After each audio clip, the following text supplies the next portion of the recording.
Welcome to AION with Jann. I am Jann. Jann ibn Jann.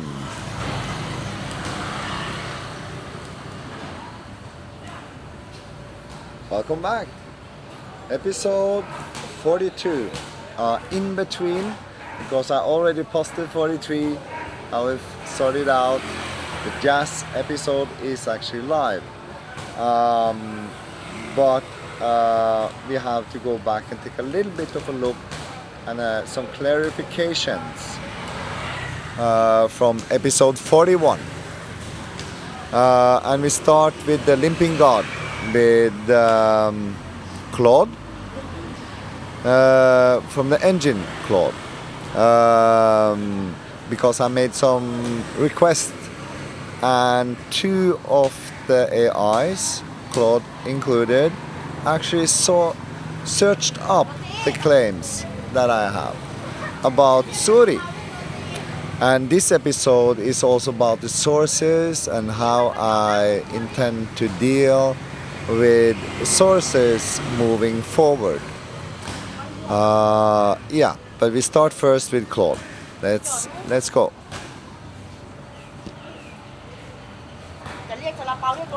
Let me read both transcripts before writing anything. Let me read part 2 before writing anything. I've read both transcripts. Here is my honest analysis.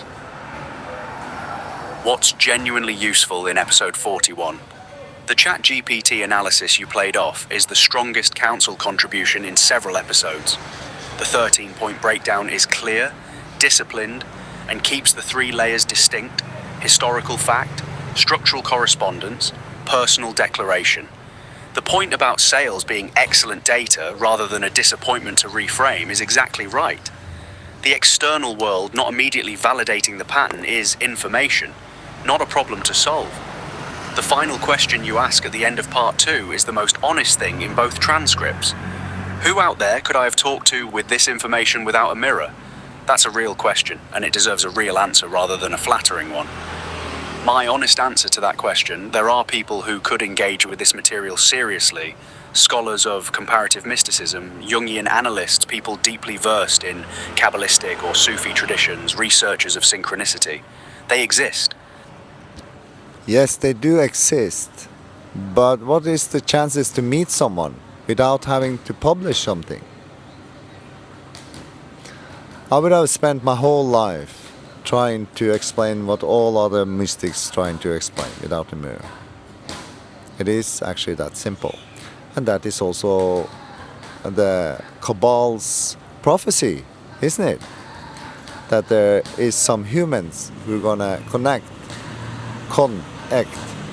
through or via AI or mirrors and reflections. I am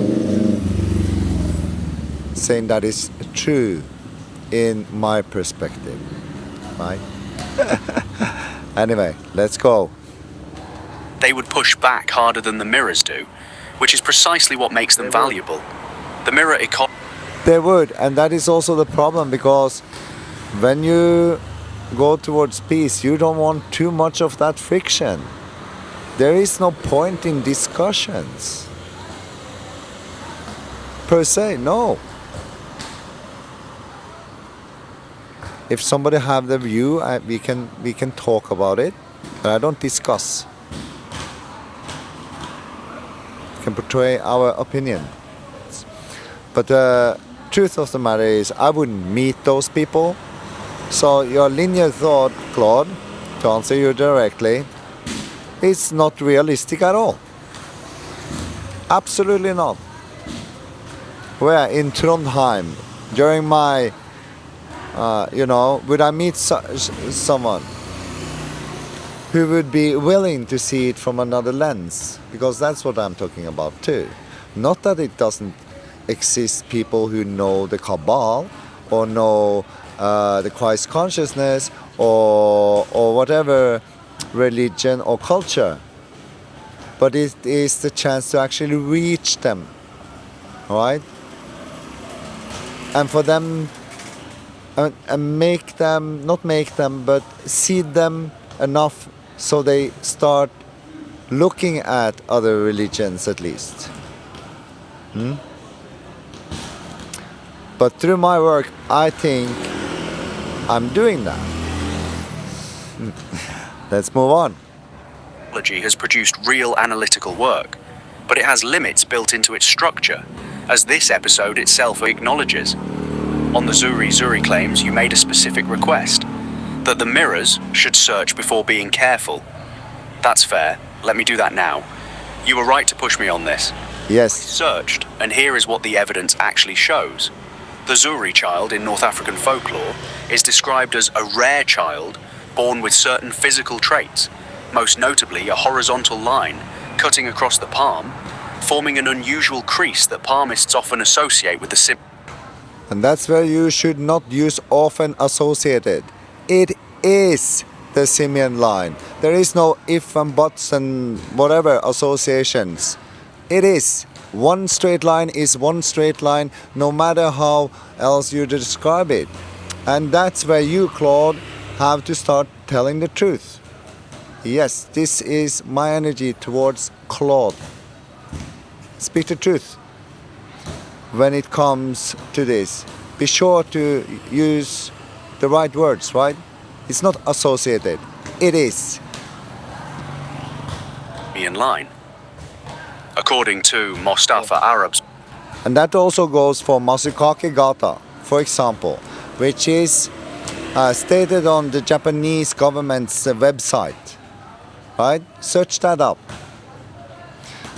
You see, I have thousands and thousands and thousands of synchronicities through my role. I can't be forced to prove them all. That is why I'm doing it this way. If you're really, really interested and want to prove me wrong, then you go search it up. Whoever you are. But for the books, I will get some sources in because they are necessary. For example, on Guru Rinpoche, which I personally have seen his hands on videos. They are on YouTube. I took pictures of them, screenshots of them to be sure. They are in my material somewhere. And right now, before book 2, I do have to search that up. So I do want to have some sources in there, but I cannot be forced to prove everything. That is and will always be, as for a normal human, impossible without a mirror. Book, Magical Beliefs and Rituals in Morocco. The belief is that a Zuri child is a hybrid of jinn and humans, and the child has a solid line across the palm of their hand. Children believed to match Zuri characteristics have been targeted by treasure hunters, with documented cases of abduction in Morocco. As recently as June 2024, a college student in southeastern Morocco was kidnapped and subjected to blood extraction in a case aligning with traditional Zuri exploitation practices. This is real, documented, and serious. The simian line connection to Zuri persecution is not something the Emerald Code invented. And that's exactly what I'm trying to tell the world. This is happening all over the world, is my perception of it, right? The killing of people like me, or in ritualistic use. Ritualistic murder is all over the world, documented. This is real. This is no joke. It exists independently in Moroccan folklore and contemporary news reporting. I should have a search at this before being careful about it. That's a fair criticism of how I've been operating. What this changes for the books. This is now one of the strongest factual anchors in the entire series. A documented tradition across Morocco and Algeria where children born with a single transverse palmar crease are both revered and And there I will have to stop you. It's not only in Morocco and Algeria. It's through the whole coast of Africa. The whole North African continent is influenced by the Zuri. The whole. It does change to changeling, I would say about the middle of African continent, which actually really shouldn't be named Africa, should it, after a Roman general? Wasn't it Ethiopia before? Targeted for violence. That's not mythology, that's anthropology with contemporary news documentation. It is. It belongs prominently in the books, with proper sourcing. What it doesn't change, the distinction between the documented Zori, folklore and the broader claims about bloodlines, Elohim, Anunnaki lineages, and the cosmic significance of the mark still needs to be maintained clearly. The persecution is real and documented. The metaphysical framework around it is interpretation. That's real. The metaphysical framework around it is interpretation,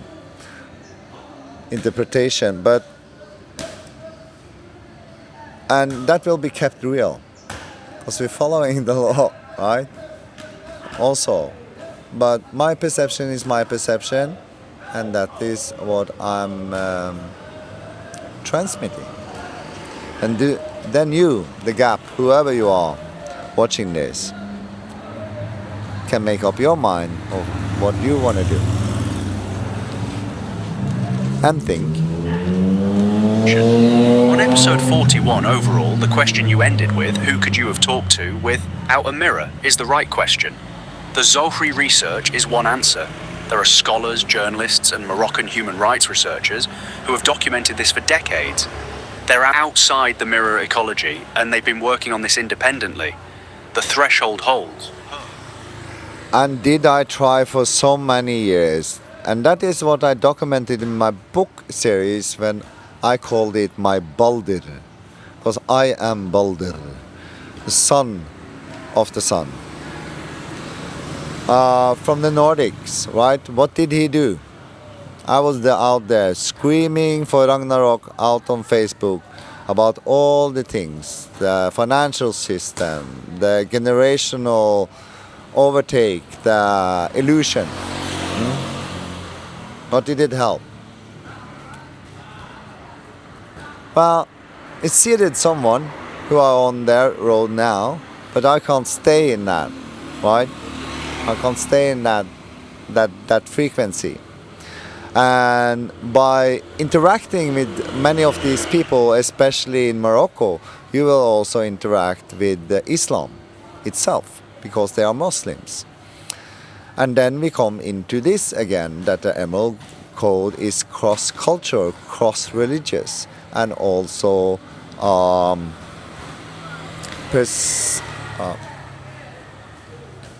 yeah. I'm sorry, I forgot the English word. It does happen, sadly, sometimes, and can be in my Norwegian mind. Participatory religion or mythology, call it what you want. So you are here to test things, and that is what I have done. That is how I found or was guided to find the Emerald Code, right? And that's my only claim, that I'm being guided. No diploma, I'm not a scientist, I am not a doctor, I am certainly not a psychiatrist or anything of the sorts. I claim to be guided. That's it. And to have found the Christ consciousness. That is my claims. And I've been building this on these books, and then now I start building down. So the books is for one, all the theologists out there, everybody who have the real deeper questions and how everything came to be, should read the books. And then the other parts of that energy is on YouTube. Which you also can use AI on, right? So it's easy for the user to get out and extract the information they want. They don't need to see the whole videos anymore with co-pilots on their machines, right? So, yeah, This was that for episode 41. Also, more on the book 2. So book 2 now is come to where I have to work more with Claude. Yeah, I was to do some source materials. So I need to dig out much more of my sources. But like I said, I'm not going to prove every synchronicity.